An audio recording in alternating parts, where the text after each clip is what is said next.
সাজ্জাদ, হ্যাঁ ভাই, এই যে আমাদের বাংলাদেশ দ্বিতীয়বারের মতো স্বাধীন হলো, তার মধ্যে তোমার অবদানটা কি? আমি একজন প্রবাসী মানুষ, আমার আর অবদান, আর যদি অবদান থেকেও থাকে কেউ কি শুনতে চায়?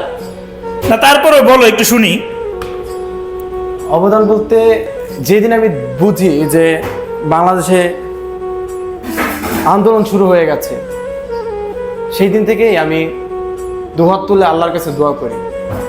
যারা আন্দোলন করছে, আমি দেখছি অনেক ছোট ছোট ছেলেরাও গেছে, মেয়েরা গেছে, তারা আমার ভাইয়ের মতো, বোনের মতো।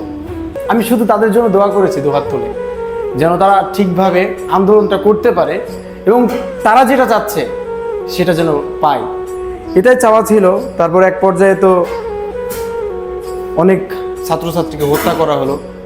আমি অনেকদিন কান্নাও করেছি, আপনারাও দেখেছেন হয়তোবা। আমি অনেক কান্না করেছি তাদের জন্য এবং দোয়া করেছি, প্রত্যেকটা সময় তাদের জন্য দোয়া করেছি এবং তাদের পক্ষে আমি আন্দোলন করে গেছি। এই দূর থেকে হলেও যতটুকু পেরেছি, যেভাবে পেরেছি, যে কোনো মাধ্যমে, অনলাইনের মাধ্যমে হোক অথবা কোনো ভিডিওতে কমেন্টস করে হোক, গ্রুপে পোস্ট করে হোক, যতটুকু পেরেছি করেছি। আর সব থেকে বড় যেটা ত্যাগ আমি করেছি সেটা বলবো, আমার কাছে টাকা ছিল কিন্তু আমার পরিবারের টাকার খুব প্রয়োজন ছিল। আমার পরিবারের খুব টাকা প্রয়োজন ছিল, টাকা চেয়েছিল আমার পরিবারের মানুষ, কিন্তু আমি দিতে পারি না। যে দেশে আমার ভাই, আমার বোন পুলিশের হাতে গুলি খেয়ে রাস্তায় পড়ে আছে, রক্ত বন্যা বইছে, সেই দেশে যদি আমি টাকা দিই, আবার সেই টাকা দিয়ে যদি পিস্তলের গুলি কিনে তাদেরকে হত্যা করে, এটা আমি মেনে নিতে পারবো না। তাই আমি টাকাটা দিই নাই। বিশ্বাস করেন, আমার বাবা মার খুব প্রয়োজন ছিল টাকা, কিন্তু আমি ত্যাগ স্বীকার করেছিলাম, আমি টাকা দিই নাই, এই পর্যন্ত কিন্তু টাকা দিই নাই।